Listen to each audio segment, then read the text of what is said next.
In today's episode, we discuss the West Coast wooden coaster that had one of the greatest comebacks of all time. Welcome to Airtime Traveler.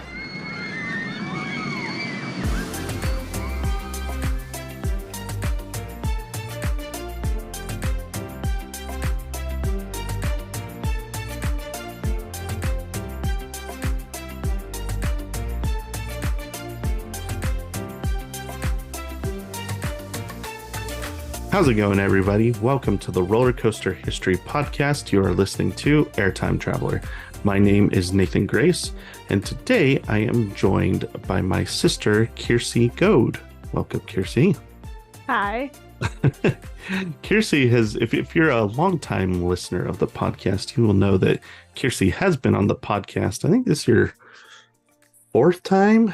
I think you did. I think you did 2 episodes and 1 trip report. 2 trip I think reports? I've done 3 episodes and then trip report. I think it's only 2 episodes. I think so, because I think we did the Pepsi Orange Streak and Silver Bullet at Knott's Berry Farm. Felt like there was another one, but Maybe not. So anyway. I don't know. So Kiersey is not a newcomer to the podcast. She's been here before. So Haley's feeling a little under the weather. As a lot of you know, she's pregnant. And so she came down with a bug over the weekend. So that combined with the baby being due in almost a month. Yeah, almost a month. So yeah, she's wasn't able to make it for this episode. So Kiersey is filling in again, so as she's done a few times before. Now, it is funny. So we're talking about a Knott's Berry Farm coaster today, and so I just thought it was funny. Like, that's funny. The last time we talked about Knott's Berry Farm was when you were on the podcast, and then it just happened to cycle back around to perfectly line up with Knott's Berry Farm again, because I plan out the whole season ahead of time, and sometimes I make adjustments, but like this coaster's been on the schedule to talk about this week for a while, so it's just a funny coincidence. So, that's really funny. Yeah. So, well, if this is your first time listening to Airtime Traveler, we are the Roller Coaster History Podcast, as I said earlier. But rather than talk about the history of the roller coaster in general, we take one roller coaster and dive into the history of that coaster. So I'm a coaster enthusiast and have been for a long time. And Kiersey, I would classify as a member of the GP, or the general public. And so I'm here to do the research and tell the story. And usually Haley, but in this instance, Kiersey is here to make me more interesting. So, not a lot of news or small talk unless you've seen any amusement park news you want to talk about.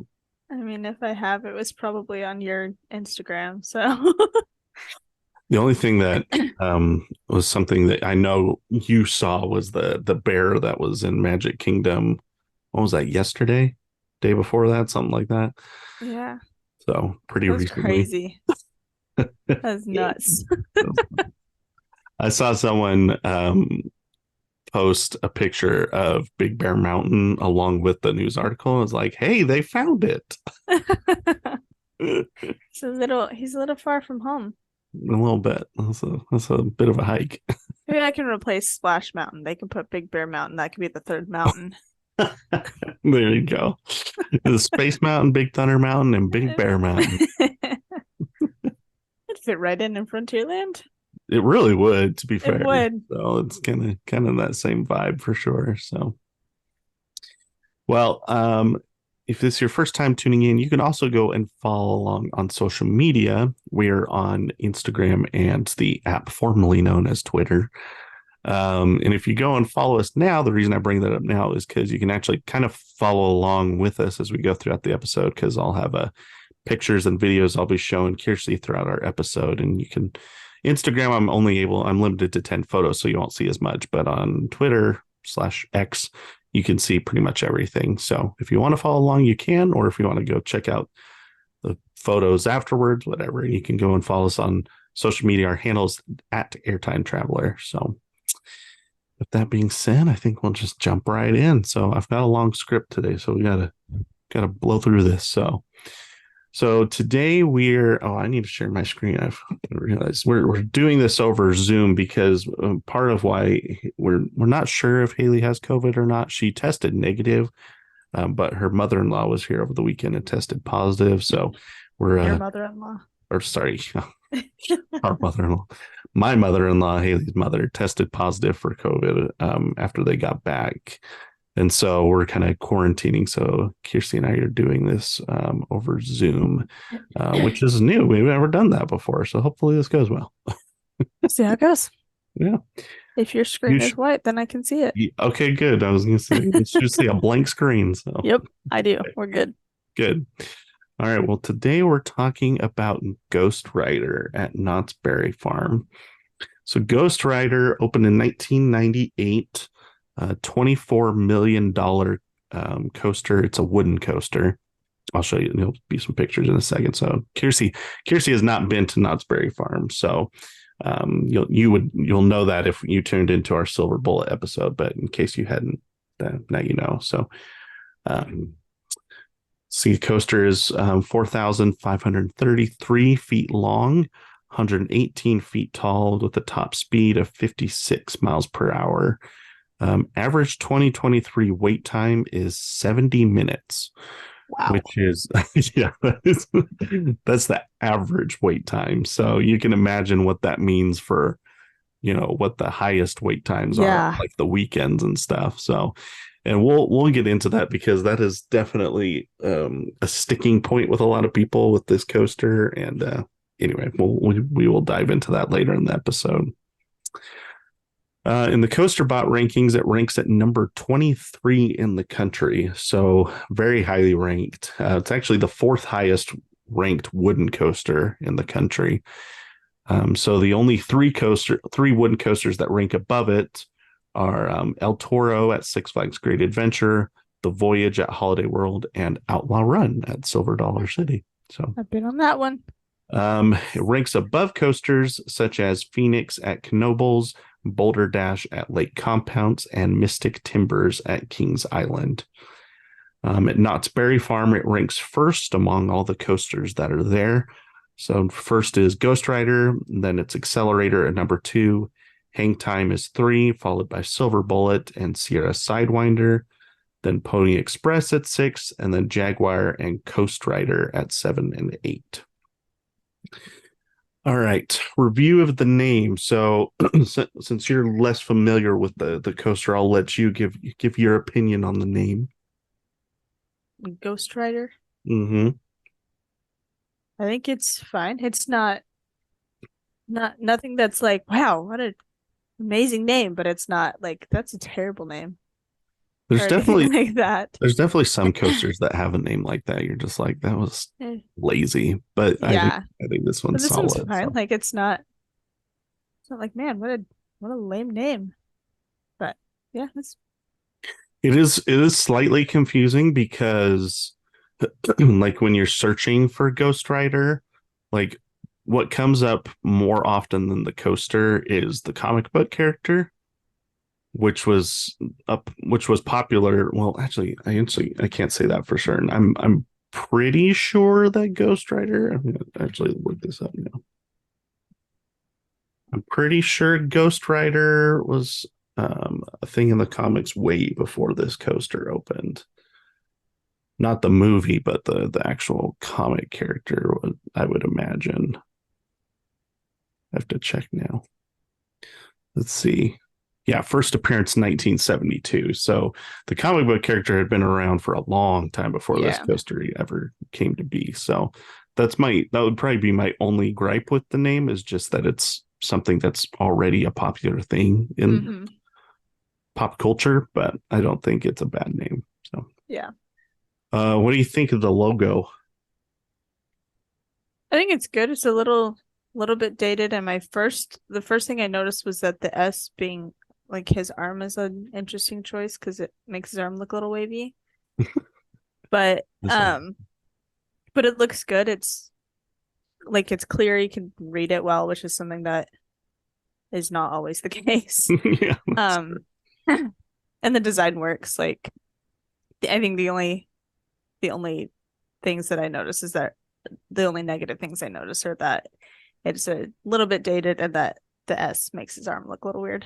But Yeah, it is dated. I do know they have a more updated version of this logo that I've seen in a couple places where it's the same logo, but everything that's gray in the logo has been turned to like a chrome, which okay, I think is a little better than yeah, this one. This one feels a little flat, but which I think yeah, was fine for when it was, done in 1998. But right, it kind of just feels like someone drew it, not that it was designed in a program or right. something. So, but it's not a bad logo for No, sure. So, no, reviewed the paint scheme and the trains. Also, I will say when the logo is in 3D, like it is it on the looks a front of lot the better. trains, it does look better. I would agree with that. So, Yeah, paint scheme, not much to talk about just because it's a wooden it's wood. coaster. The paint is wood. But I will say that the trains, so the trains are just fiberglass, but they have painted them to look like wood. Um, and I think they've done a very good job with Yeah, that. Like I do think it looks authentic. Like they've tried to make the wood if photorealistic rather yeah, than if I just didn't know it wasn't wood, I wouldn't have. Like if you hadn't told me just now that it was fiberglass, I would just thought it was wood. yeah, yeah. So they've done a So done a good job with yeah, how those look. So the we'll talk about this later on, but the old trains were just a solid color, which wasn't they don't look bad. You'll see them in a couple of the pictures later on, but I do think these new ones are superior in the way they look to the old ones. So yeah, they look good. yeah, they're nice. So here's the park's description of the ride. GhostRider is the longest, tallest, and fastest wooden roller coaster on the West Coast, looming 118 feet over historic Ghost Town. GhostRider is the largest attraction at Knott's Berry Farm and one of the longest and tallest wooden roller coasters in the world. Brave riders enter a mysterious mine and board gold, silver, or copper mining cars before being sent galloping along over 4,500 feet of twisting timber. The massive roller coaster includes 14 hills, providing tons of airtime throughout the nearly 3-minute journey. For the ultimate thrill, take a ride at night when every twist and turn is hidden in darkness. So there you go. Drama. I just actually noticed this as I was reading this. There's a typo in this. Yeah. And board, it should either say and board a gold, silver, or copper mining car, or it Mm-hmm. should say and board gold, silver, or copper mining cars. Cars. And it doesn't. It Yeah. says board gold, silver, or copper mining car. Mining car. I noticed that too. That's interesting. It's not very often you catch a spelling error on one of these websites. So Yeah. there you go. Like how many people approved this before it got posted and it I still don't know. Well, and gets missed. there was another paragraph on the bottom here that talks about a renovation that it had, and we'll talk about that later. And so, but that renovation happened in 2016, so it's at least been there since then. So it's been a Yeah. few years since they updated that description, and that hasn't been caught. So that's kind of So funny. funny. Customer reviews, everyone's favorite. All right. So it does. So, like I've mentioned before, I pull some of the funny reviews, right? I pull from the 1 stars to 3 stars usually. So don't take this to mean that this ride has terrible reviews. It actually has a 4.8 out of 5 on Google reviews. Wow. And it has like 3,400 reviews too, which is crazy. Especially considering some of the coasters we've talked about lately. Like last time we talked about Storm Chaser, and it had no reviews on Google reviews. Weird. So to go from 0 to 3,400 is a big difference. But anyway, Knott's Berry Farm is it's one of the top 10 most visited parks in the world. So it makes sense. Makes sense, so. yeah. So here's 1 star. Just not worth it. The line is always horrible. Even when the app says it's 30 minutes, it takes 90 minutes. The ride is okay, but doesn't justify the wait. And you're gonna notice a theme pretty quick among these reviews. Here's another 1 star. The ride was decent, but the line makes it not worth it. It took 50 minutes for a line of about 50 people. Seems to be about 5 minutes between each group taking off, so even a fairly small line takes forever. Here's another 1-star. I remember riding this back in 2018, and it was so intense. I was screaming so hard I could have cried for my father. This poor guy.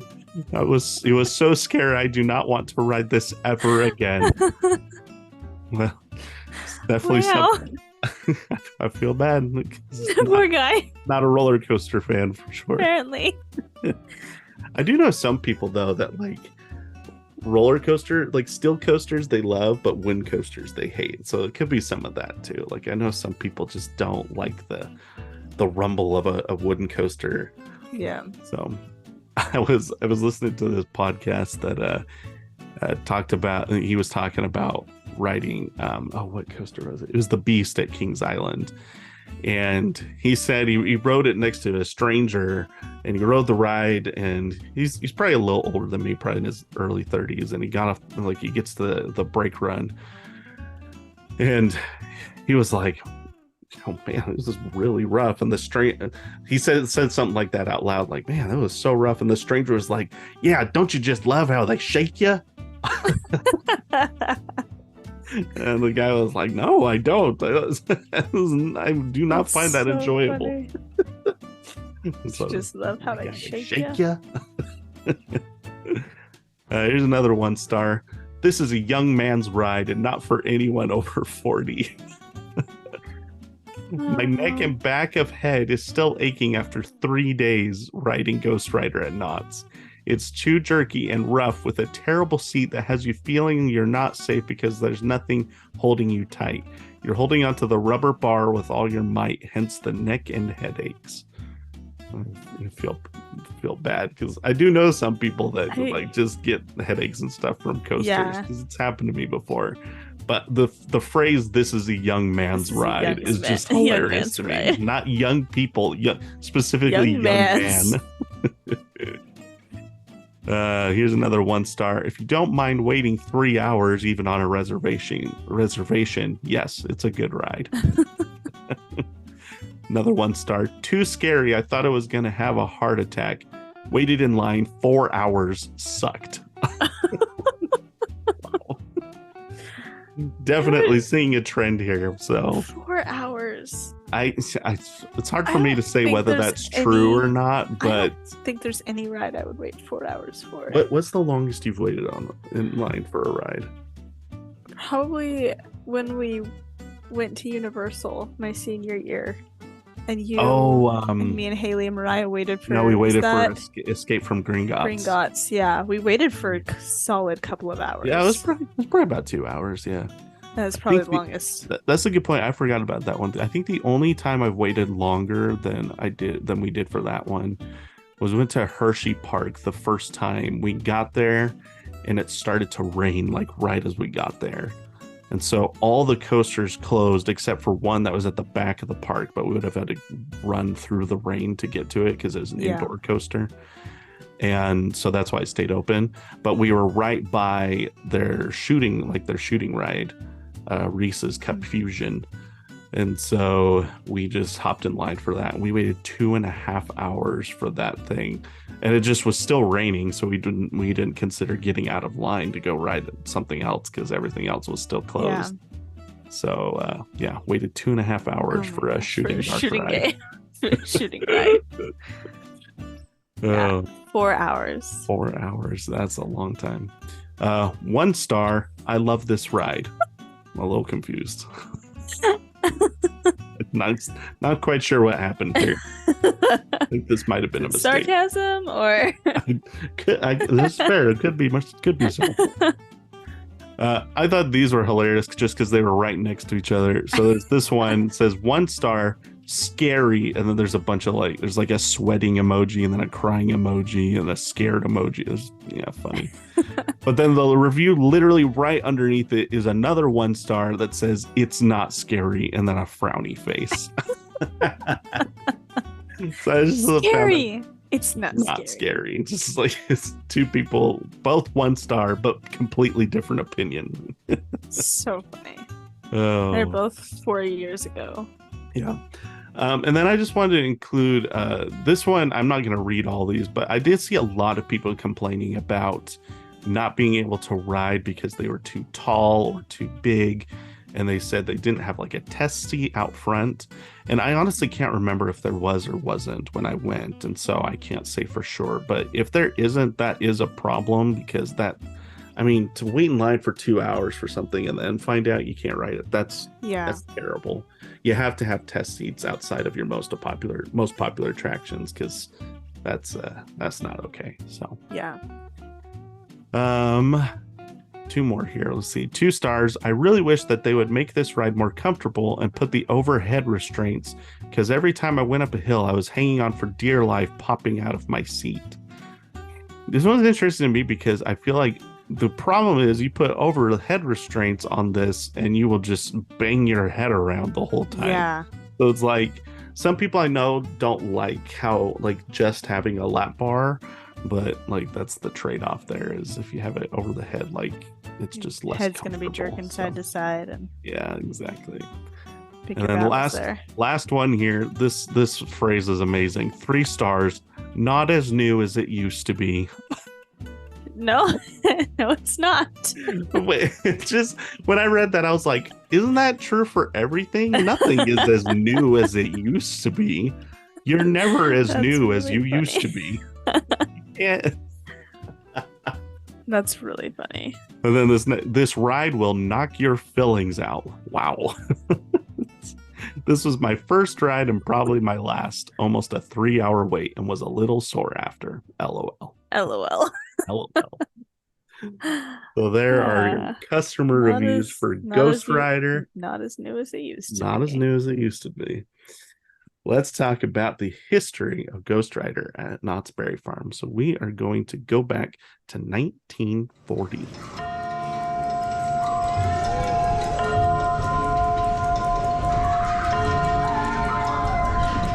All right, 1940.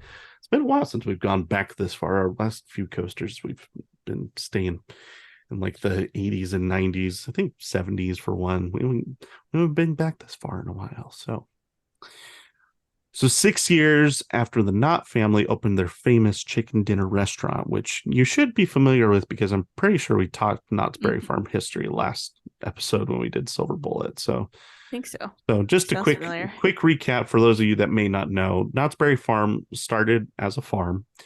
And during the Great Depression, when things, were difficult for the farm, they opened this. Oh, what's her name? Oh, I'm going to be in trouble for not knowing her name. I call myself an amusement park fan. Cordelia, I remembered it. Cordelia Knott, which was the wife of Walter Knott. So Walter and Cordelia. Cordelia started selling. She made like a really good chicken dinner that they started selling at their berry stand. When it became so popular that they were able to open a full-blown chicken dinner restaurant. And the restaurant was so popular that people would be waiting for like 2 to 3 hours just to get in. And so to keep people, I can't imagine waiting that long for food. It must be really good food. But to keep people entertained while they waited for their reservations, they started adding attractions and rides and different things. And long story short, that's how the park became what it is today. It just kind of started as attractions to keep people entertained for the restaurant, and then it got big enough in like I think the 70s or 80s, maybe earlier than that, maybe the 60s, where they closed it off and separated the two finally, so that it was an amusement park, but then the restaurant's still there to this day, so you can still go to the restaurant. So that's cool. So 6 years after they opened the restaurant, they were continuing to add entertainment and attractions to keep guests occupied. And around 1940, Walter Knott had begun to build a new section of the park called Ghost Town. So here's some pictures from Ghost Town back in the 40s.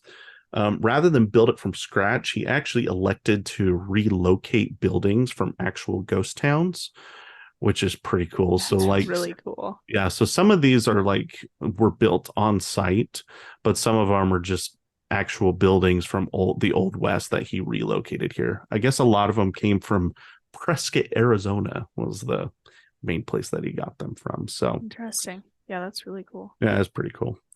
Um, let's see. Many amusement parks would open huge sections of a park at a time. This was a little different because they just kind of added onto it a little bit at a time, almost like an actual town growing, which is Huh. kind of strange. Or not strange, it's kind of just interesting how they it just kind of naturally grew, just like as they felt like, hey, we should add this, oh, and we should do this. And they just kind of Yeah. would add things over time rather than like opening a whole section of a park at a time. It's just kind of little things Right. here and there. Um, let's see. Oh, they developed it. So for the buildings that they built brand new, they actually developed a process for treating the wood that would make it look just as old as the buildings that they had relocated. So they kind of it, which makes sense. You wouldn't want like your newer buildings to look brand new against Totally different from all the from your buildings that older were, buildings. actual authentic old buildings. So that was smart. That is cool. So over the years, they would open the picture gallery, the blacksmith, the livery stable, the general merchandise store. I'm trying to see if any of those are in these pictures. I do find if you look at some of these, they kind of do the same thing Silver Dollar City does, where they purposely misspell things like restaurant. And I don't see the oh, it's actually here it says picture gallery, but in nowadays I don't know, maybe they changed it. Nowadays it's called the pitcher gallery, like a pitcher of water. But it's a picture That's gallery funny. is what it is. So anyway, kind of same thing Silver Dollar City does.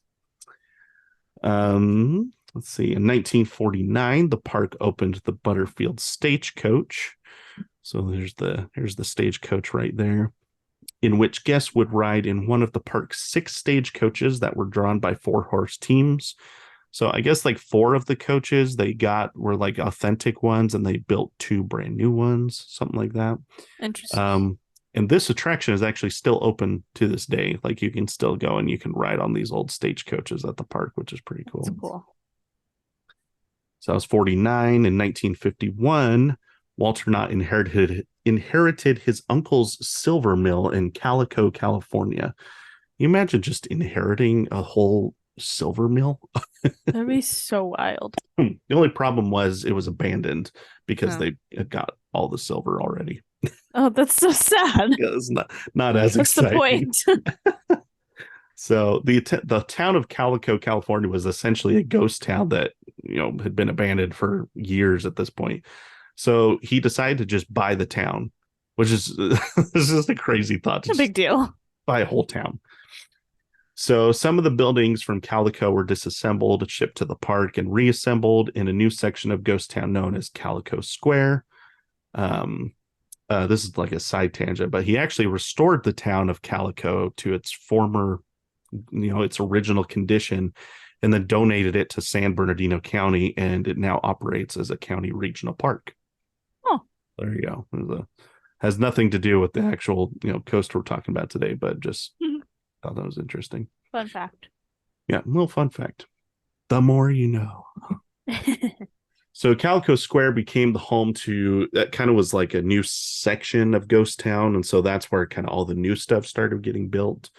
So in the 50s and 60s, they opened the Ghost Town and Calico Railroad, just a typical steam engine that you see at a lot of amusement parks. Then they would later open the Calico Mine Ride, which is still there to this day, just an indoor dark ride. And then the Timber Mountain Log Ride, which was just a normal log flume. I think at I the love time that it they're was. riding that in suits. Isn't that They're amazing? sitting on a log flume wearing a full suit. That's fantastic. We when we what episode? Well, we've done a couple like old coasters. Like earlier this season, we talked about Jackrabbit, which was built in the 20s. And like people back then, they just wore the same thing every day, no matter what they were doing. So funny. Like you'd see everyone at the amusement park in dresses and suits, just riding the roller coaster, It's and just amazing. it's just so different. So up until this point, Ghost Town was essentially that was the whole park was just Ghost Town and this new Calico Square area, but still all of it is still considered Ghost Town. But that would change in 1969 when the park opened Fiesta Village, which was a new section of the park. Where am I going? New section of the park celebrating California's Spanish and Mexican heritage. So that they opened that with a few flat rides. Eventually, there would be 2 roller coasters that opened over in that area of the park. So that, I think at that point may have been when they enclosed the park and started charging admission. I think that's Gotcha. when that happened, but I didn't write that down, so I'm not positive on that. So this would also eventually lead into the other sections of the park, such as the Roaring Twenties section, which is now known as the Boardwalk, and then the kids section of the park, which is Camp Snoopy, which that was added in 1983. So at this point, Ghost Town was not really getting a lot of attention throughout the 70s and 80s, just because a lot of that attention was happening, over in the other side of the park with these new additions. Yeah. So, but in 1987, they would add Bigfoot Rapids to the Ghost Town section of the park. Nowadays, it's known as Calico River Rapids, apparently because there wasn't actually any Bigfoot theming at all on Bigfoot Rapids. I don't know why. Oh. Like, they named it Bigfoot Rapids, but there wasn't a Bigfoot animatronic. There was no Bigfoot. So, I don't know. So and I think 2018 they refurbed it and renamed it Calico River Rapids, which makes more sense. It sounds very much like Cali River Rapids. Cali River Rapids, Calico River Rapids. That's true. I didn't even think about that. But that was nothing compared to what was about to come to Ghost Town. I'm sure you can see where this is going, but no idea. In 1993, the park began planning for the addition of a wooden roller coaster, but not immediately. It was for the 1999 season, so this is way ahead of schedule. Disney levels of planning here. I guess park officials just felt a wooden coaster was the one thing they really didn't have at this point. So, because I was going through what they had, so they had a boomerang there, which kind of filled the steel looping coaster.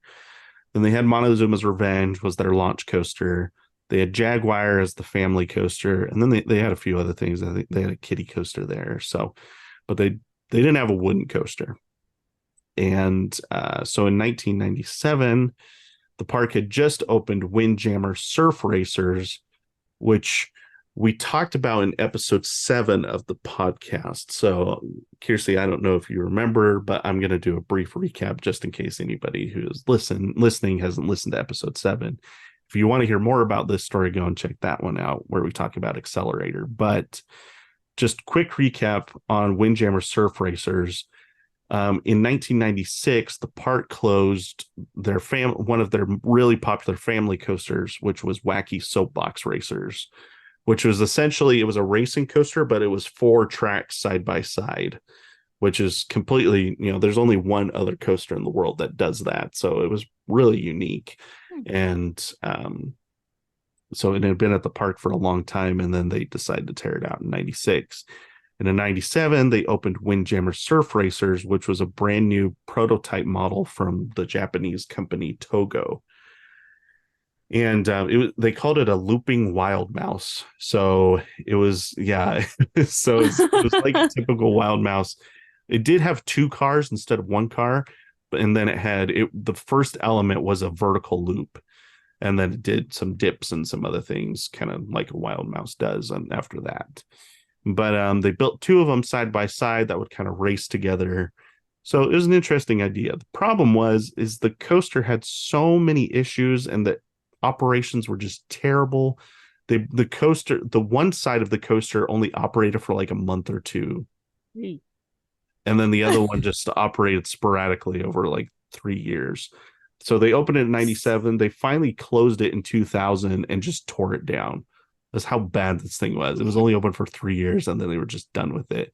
They ended up suing the manufacturer for damages and lives, and they didn't get the money back, but the manufacturer declared bankruptcy because their reputation had just been ruined at that point. So quite the story. If you want to hear the full story, go turn into episode 7. But it was a nightmare for the park. So because that was happening, this isn't confirmed, but my guess is they decided to push forward on this new wooden coaster, and announce it. I mean, they announced it like 2 months after this other coaster opened.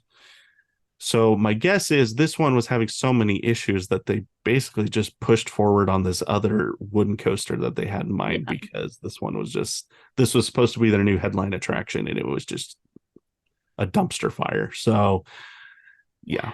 So let's see. In August of 1997, Knott's Berry Farm announced that they were building a massive wooden roller coaster in Ghost Town for the 1999 season. So here's some artist renditions, and then this is a model that they put together. The expansion would be an estimated $35 million, with 24 million of that being the coaster.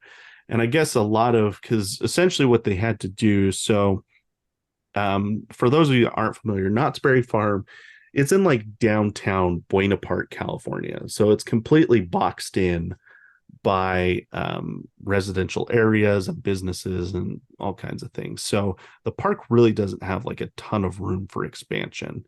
So when you go to the park, you'll literally have coasters that are like up and over footpaths and flying overhead, just because like that was the best space they could find for it. Um, so they've had to get innovative in, how they add new attractions. So for GhostRider, what they decided to do was, you can kind of see, so this is an overhead view here in the bottom right. Mhm.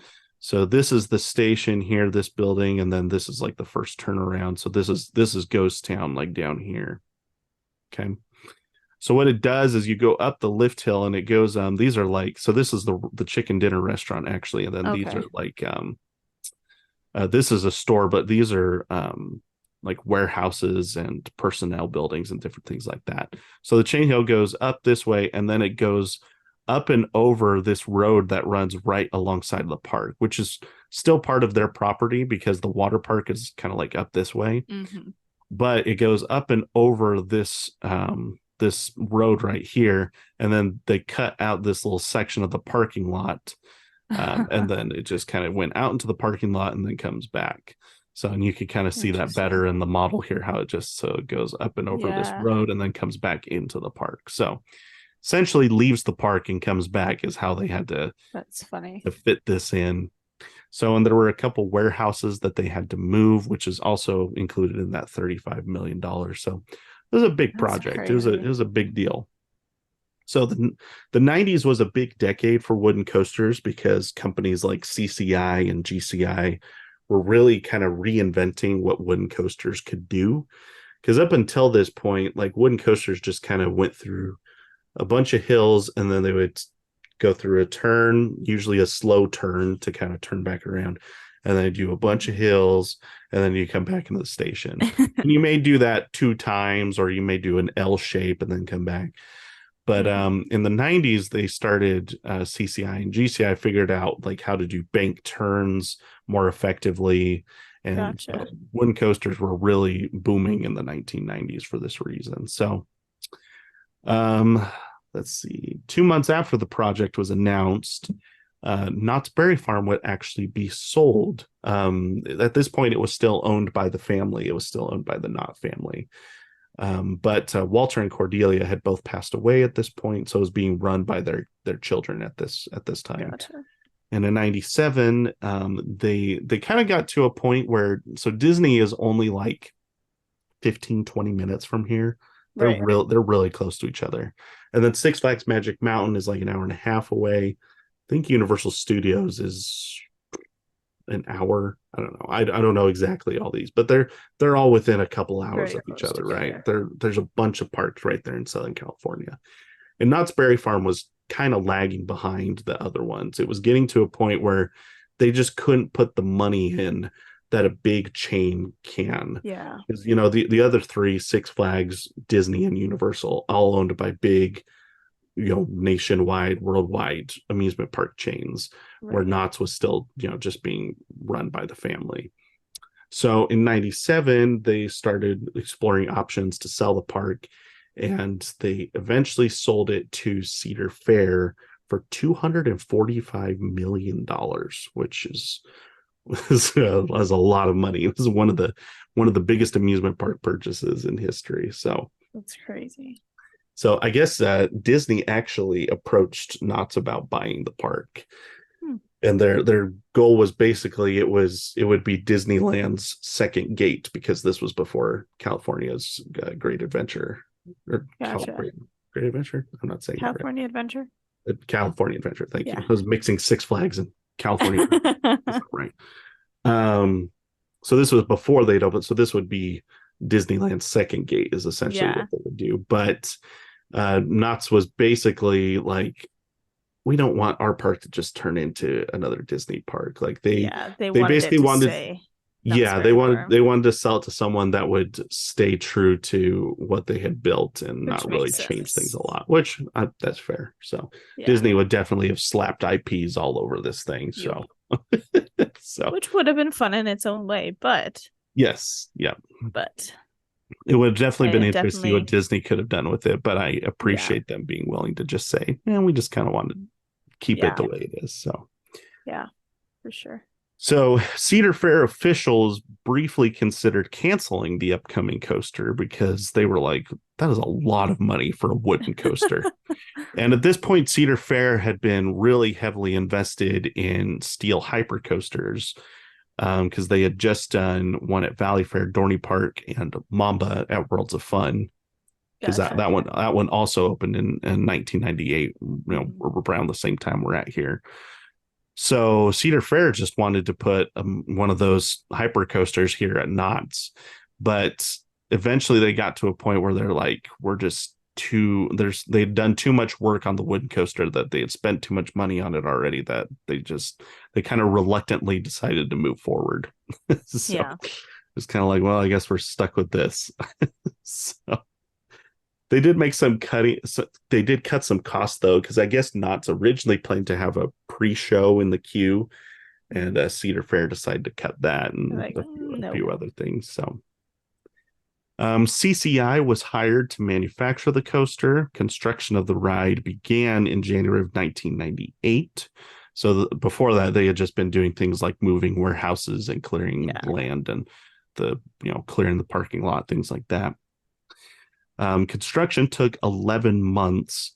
It's a lot longer for, that's a lot longer than it typically would be for a ride of this scale. But part of the problem is because this is in California, the ride needs to have extra support so that it's safe against seismic activity. Earthquakes. Yes. So if you look at GhostRider's support structure versus other wooden coasters, you'll see there's a lot more Yeah. wood and support. Like they they had to do a lot of work to make sure this thing was not gonna fall over in an earthquake. That'd be So a bad time.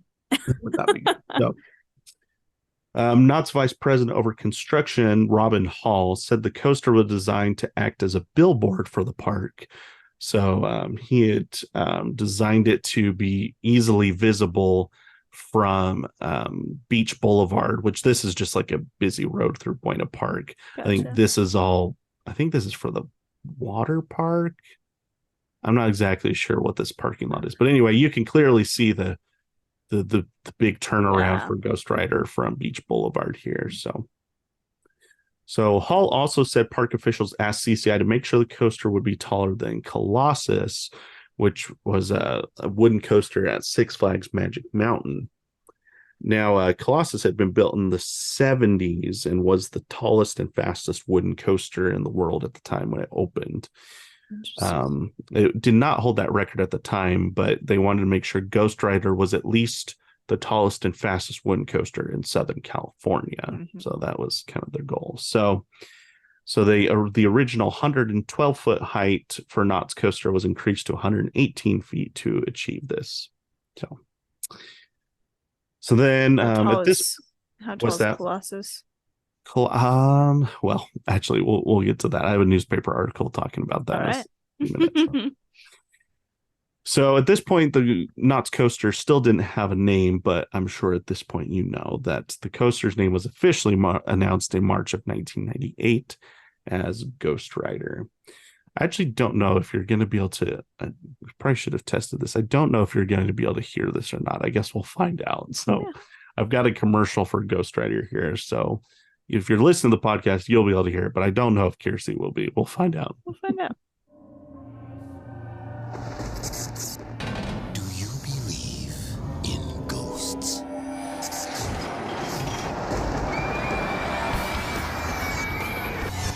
Get ready for the longest, wildest wooden coaster in the West.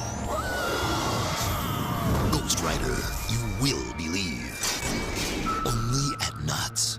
Now with a Coca-Cola product, SoCal adults get it at Knott's for just $23. There you go. I don't know. Could you hear that? Nope. Didn't even come through the microphone at all? Nope. Oh, that's a bummer. I'm not saying this is what we get for doing the first time over Zoom, I suppose. So. Well. So I think I got the gist of it. You got the gist. Dramatic voice. Yeah. That's something to the effect of, do you believe in ghosts? So, spooky. So here's some more rendition. Here's an artist rendition. This one's more accurate. This one up here, actually. This I'm guessing this is early on because this is actually pretty different from what they ended up doing. Interesting. It's similar because like this turnaround here is the same, and like this turnaround's kind of the same. This helix at the end is the same, but this first drop, so this chain lift has a turn and then it goes down the first drop. The actual thing is much more like this, where it goes up and goes directly into the first drop, and then it turns at the bottom of the hill. So this must have been later on in the what am I doing? This must have been later on in the process, and that first one must have been an early rendition. But yeah. So well, that one's a lot more detailed too. So yeah. That one's definitely, this one definitely kind of just feels like a preliminary sketch, and then this one's like for like a press release or something like that. So yeah.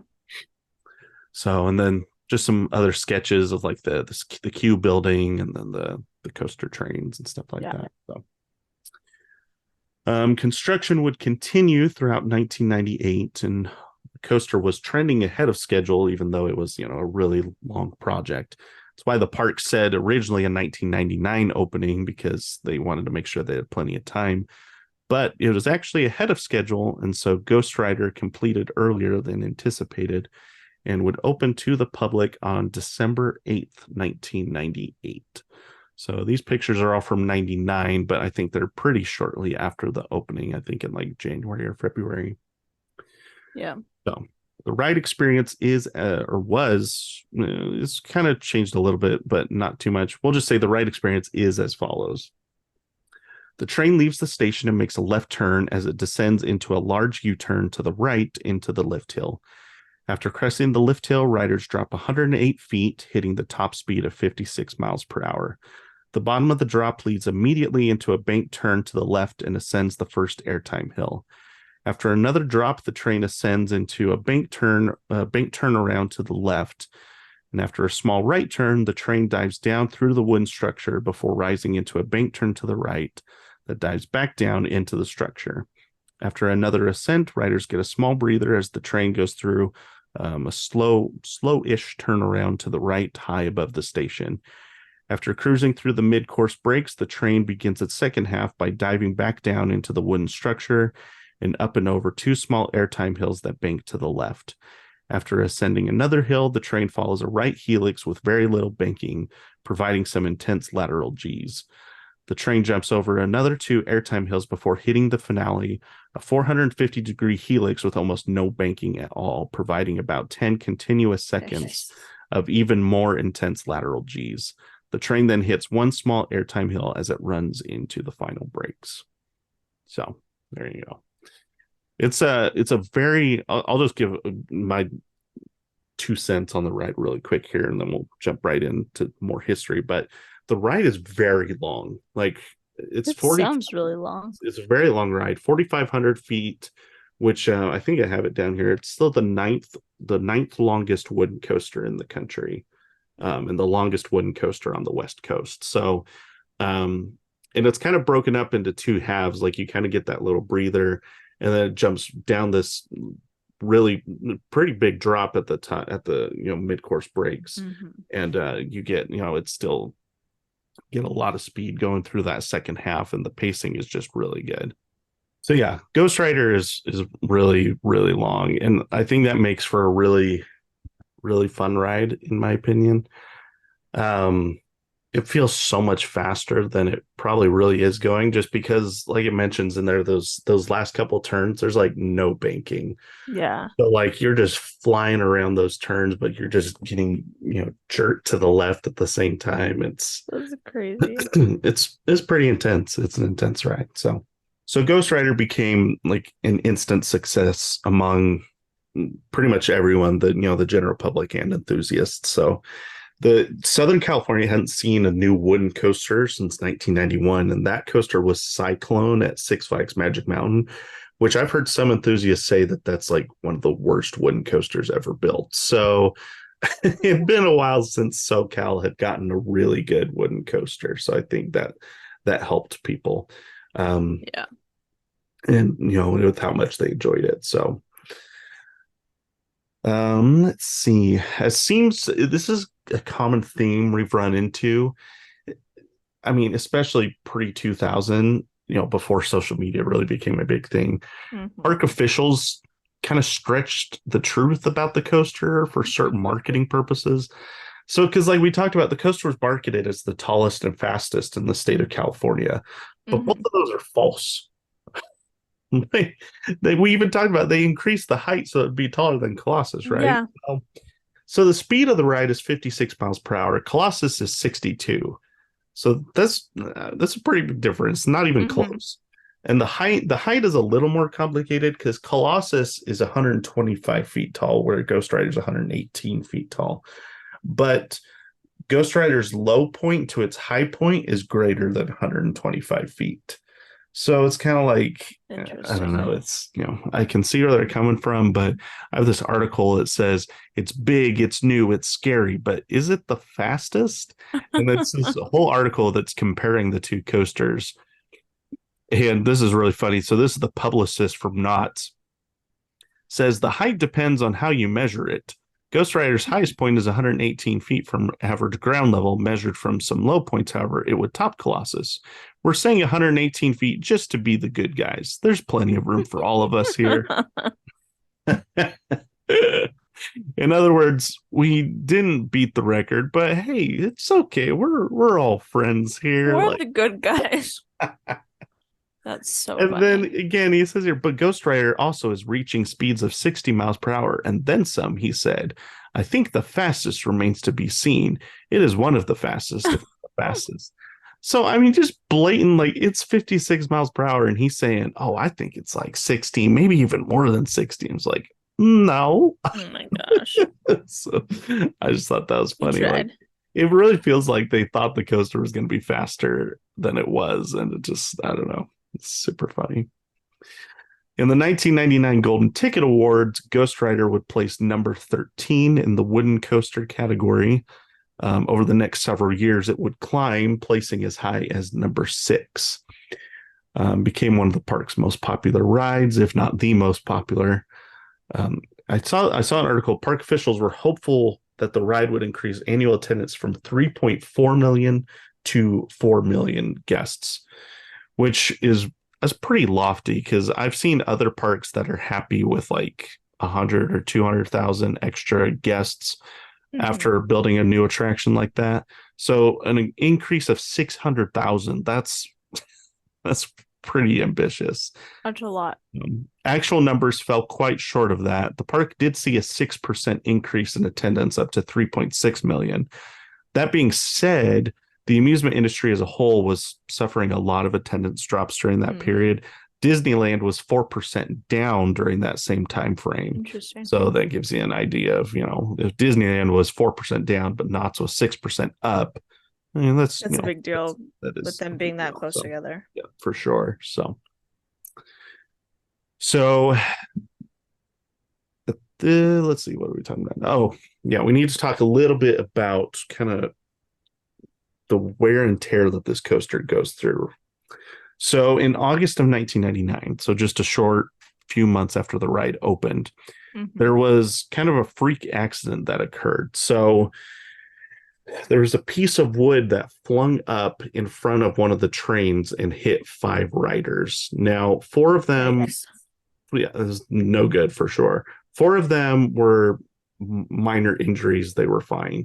One of them did have to get stitches. I'm assuming probably one of the guests in the front of the train. Mm-hmm. Now, the thing that's strange is usually when these things happen, it's pretty easy to determine what the cause was and who was at Yeah. fault. But to this day, no one really knows exactly what happened. Just that morning, the park had performed all the necessary safety inspections. They had gone through, checked the track, tightened bolts, all the different, whatever safety procedures they have in the mornings. And each piece of wood on a wooden coaster has more than the required amount of fasteners, so that if one comes loose, like the piece doesn't just immediately come off. That way, there's kind of some redundancy to make sure everything stays in place. So, how one of the pieces came loose, or how all of the bolts on a piece of wood came loose just a few hours after inspection, is kind of like it's people just don't know that. It's very suspicious. It's very strange. So the park wasn't found liable for any damages because they had been following all the proper maintenance procedures.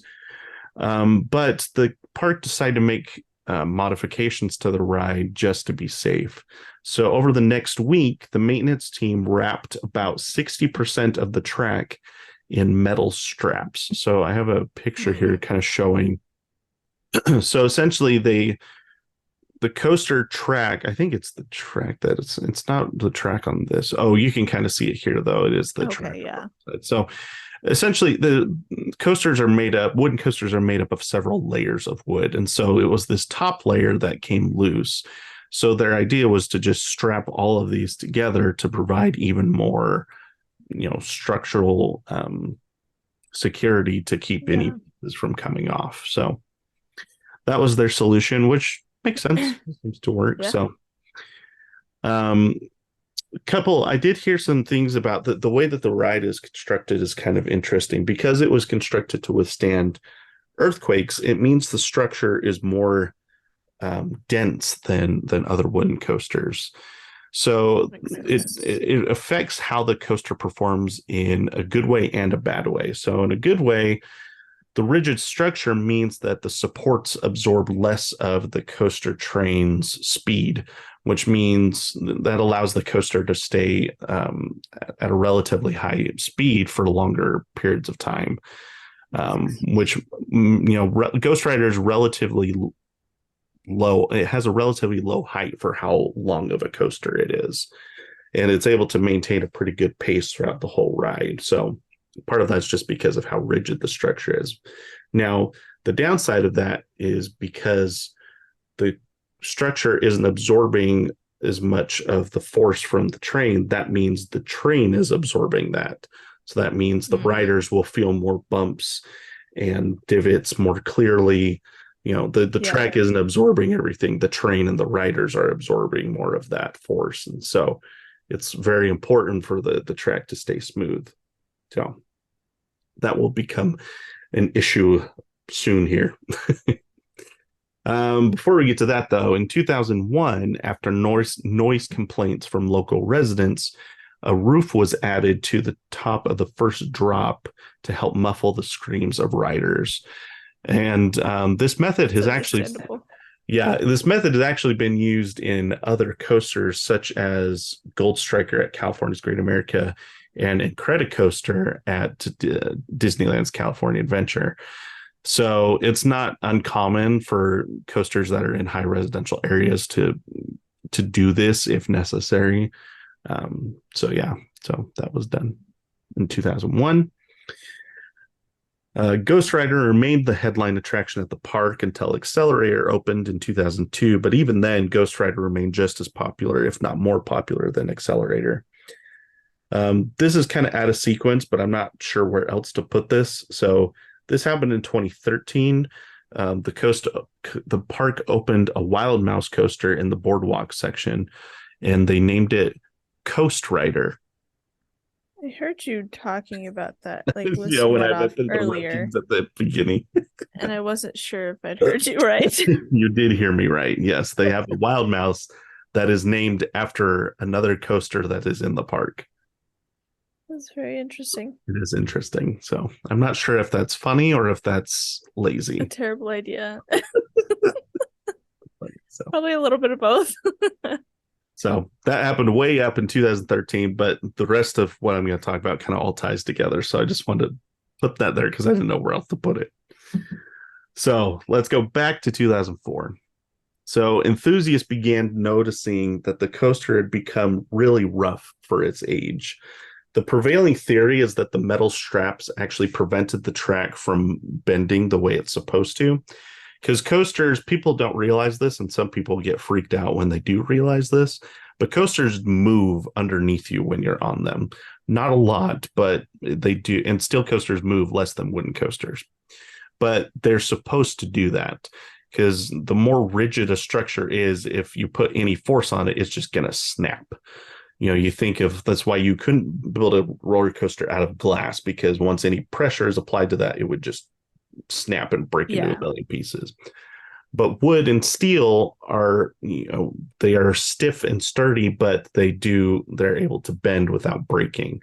Right. Is good because and not only that, but they're able to bend and then go back into place without losing their shape, as long as you do it properly. So wood coasters do move as the train is going along the track, and if you pay attention closely, you'll notice that. So, but the less that it does that, then that leads to the ride becoming more rough, and also it can lead to some structural damage in some cases. So in this case, people think that it's possible that the metal straps kept portions of the track in place when they weren't supposed to. And so the result was a track that warped every 8 feet or so, but then it wouldn't warp where the straps were. So then the track is just going, wherever the straps were. So it just became very noticeable in the ride experience. Didn't make it unsafe or anything like that, but it was just not as ride. So yeah, over the years, the coaster became so unbearable that people started calling it Rough Rider. So that's no good. Pretty bad. Yeah. So, and this became noticeable in the Golden Ticket Awards because after being 6th in 2003, it fell to 24th by 2008 and 44th by 2014. So it was just plummeting down the Golden Ticket Awards over time. So in 2011, the park adjusted the mid-course brakes so that every train would come to a complete stop before continuing through the rest of the layout. This was done to help alleviate some of the stress on the track and the roughness on the riders, but it didn't seem to help matters. I saw some enthusiasts that called the coaster unrideable by this point. So it was very bad. That is really bad. Finally, on August 20th, 2015, Knott's announced that GhostRider would undergo an extensive renovation. The ride was scheduled to reopen the following year for Ghost Town's 75th anniversary. Nice. So here's some pictures early on in the process. So I know you've listened to the podcast before. So are you familiar with RMC, kind of what they do with old wooden coasters? We've talked about it before. I don't know if I remember. So essentially what RMC is able to do, they've done for a couple of coasters. So RMC built Outlaw Run. It's the same company that built Outlaw Run. Gotcha. And what they'll do to some old wood coasters is they'll take off the wood track and replace it with steel track that is able to do inversions and different things. And so they're able to completely change the ride, but they use the existing wooden structure to cut down on costs. So they do RMC, they call them hybrid conversions because it's a wood structure but with steel track. Right. Okay. So rumors of an RMC conversion began swirling around the internet, of course, because, that's how social media it is these days. This is in 2015. So especially considering Six Flags Magic Mountain had just opened their RMC conversion of Colossus. So that coaster that, they've been competing against all these years. Well, Six Flags turned that into what's now known as Twisted Colossus, which is it's now a dueling steel coaster, but it's on that old wooden track. And so people are like, oh, is Knott's going to do the same thing? We're going to get twisted GhostRider or whatever, steel rider or iron rider or what So that was one of the rumors. And apparently the park did have conversations with RMC about doing that. But ultimately, they decided to have GhostRider retracked and reprofiled by GCI instead. So this is early on in the process. This is basically after GCI had removed the wooden track but hadn't begun installing new track yet. Now, when GCI came in and did like their initial analysis, they basically said the coaster had taken a severe beating over the last 17 years. They said one of the problems was the coaster was not getting enough water. So wooden coasters need water to maintain their structure, to prevent drying out and becoming stiff, basically to enable it to bend like it's supposed to. In wet climates, the humidity in the air is usually sufficient for, for that. But in desert areas like Southern California, wooden coasters need to be watered down manually to maintain the structure, to the point that some wooden coasters, as in this picture, have sprinkler systems installed directly onto them, and the coaster is literally watered by a sprinkler system to That's so funny. help maintain the wood. So kind of an interesting thing. Yeah. So the other problem was the nature of Knott's Berry Farm's calendar. They're open 364 days a year. They're only closed on Christmas. And so that leaves, most wooden coasters at seasonal parks, they can just retrack the wooden track during the off season if necessary. Yeah. But when you have a park that's open year round, you don't really have time to do that. You have to close it, and it's the most popular ride at the park, and so it's gonna hurt their numbers. Exactly. So it was very difficult for them to do any retracking work, and so and when they did, they would only replace maybe the top 2 layers when really it needed all 8 or 6 or 8 layers. I can't remember how many layers the track is, but all the layers needed replaced, and they really just had time to do the top couple.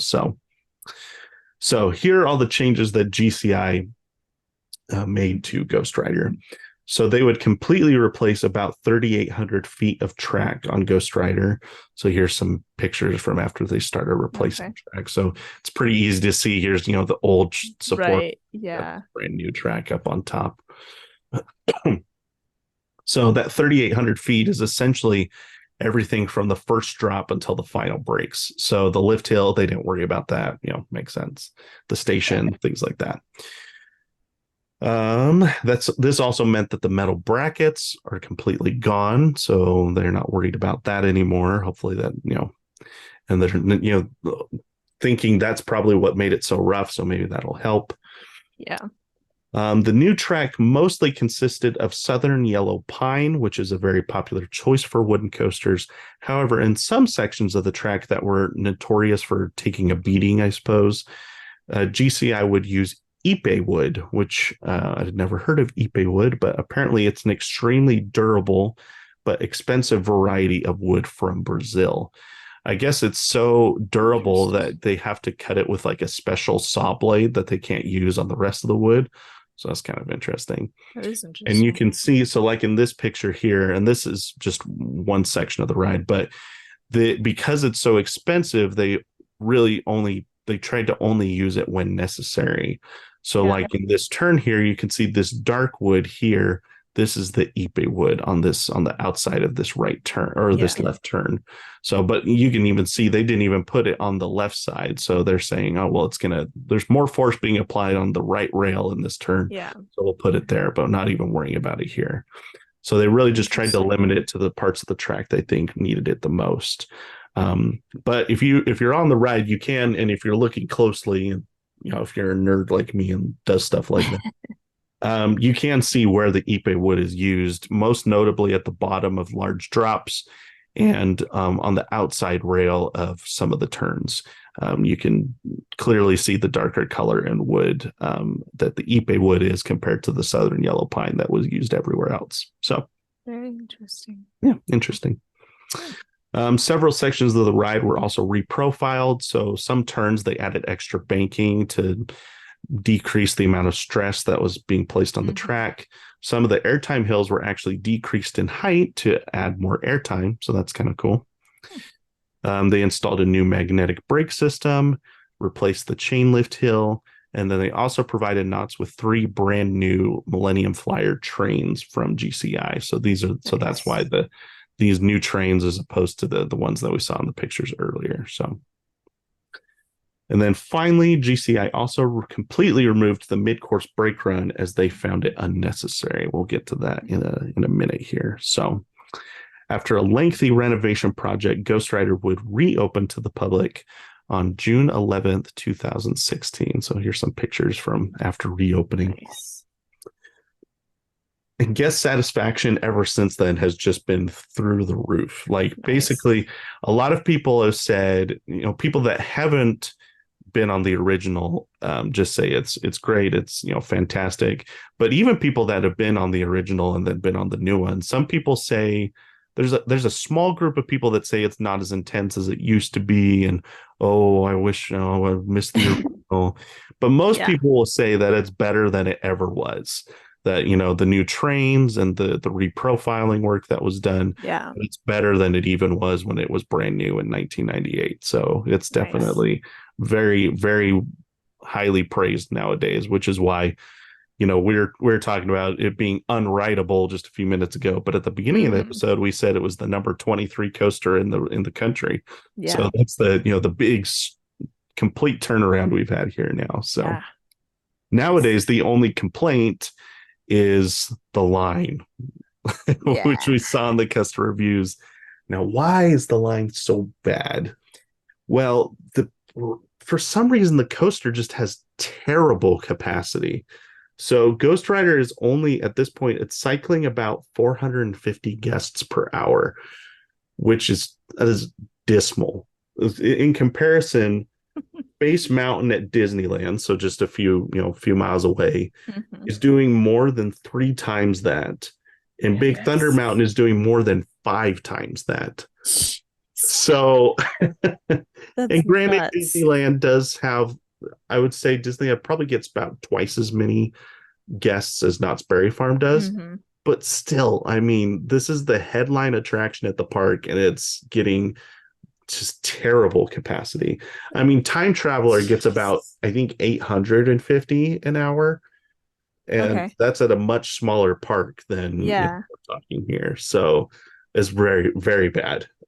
So part of the problem is the ride's length. It's a long enough ride to run 3 trains, which is why they have 3 trains.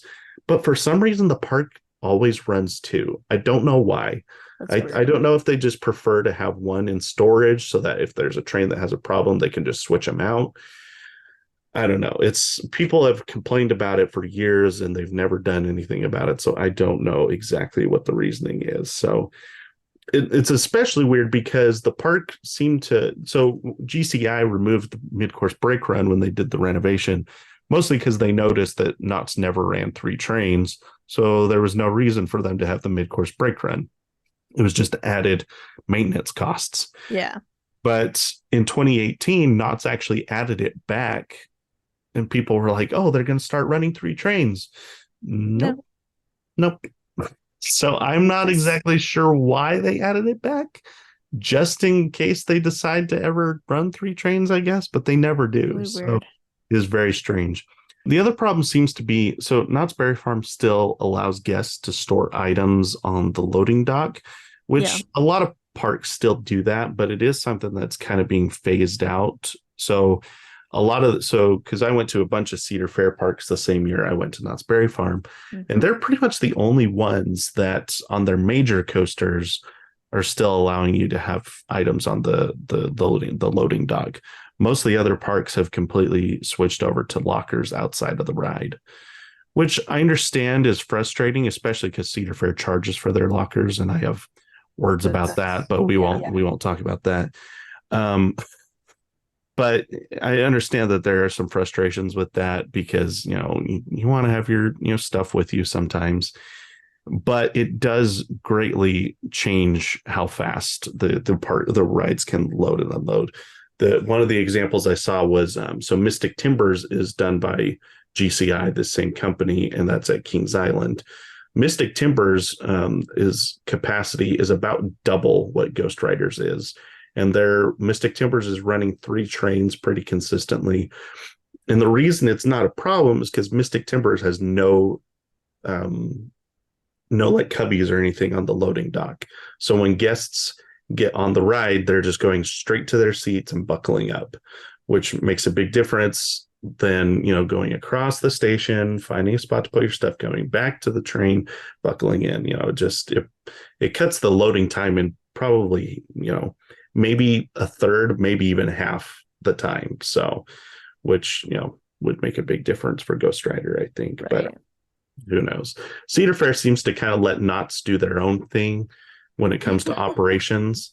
Just kind of like, we own Knott's Berry Farm, but they've been doing this for so long that we just kind of let them do their thing. And all these other parks, we implement policies, company wide, and then Knott's kind of does their own thing. So I don't know. It's strange. So, but despite the operational struggles of the ride and all the complaining from guests, the new GhostRider has been a massive success. I mean, after the renovation, the coaster jumped back up to number 29 in the Golden Ticket Awards and kept climbing until it peaked again at number 6 in 2019. And then just a few weeks ago, they had the Golden Ticket Awards and it scored number 9 in the wooden category for 2023. So still getting very high praise even to this day. And has its 25th birthday in December, actually. Is the 25th anniversary of GhostRider opening. So just a few months from now.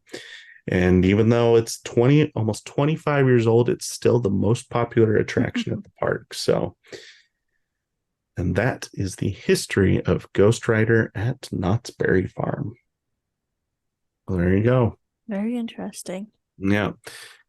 So fascinating ride that went from great to terrible to great. Great again.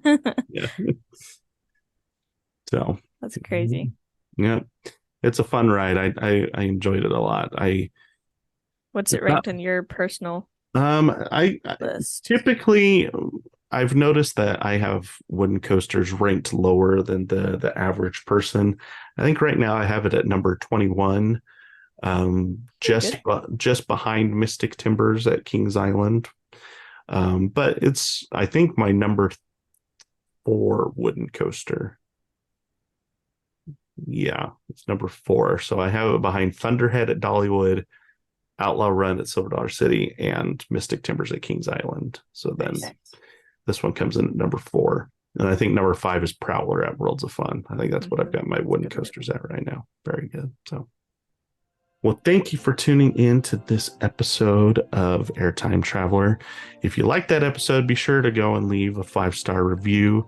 If you're on Spotify, you can if you're on mobile on Spotify, you can scroll up to the top of the page of the podcast, and you'll be able to see where you can leave a review there. So it helps people find the podcast in the future, and so we really appreciate it.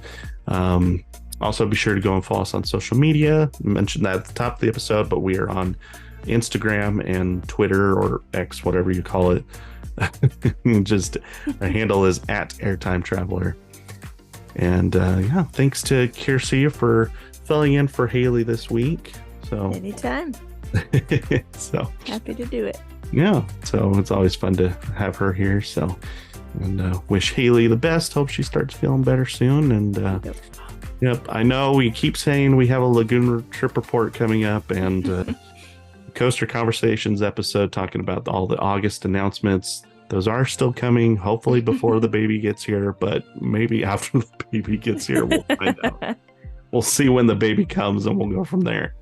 That's fair.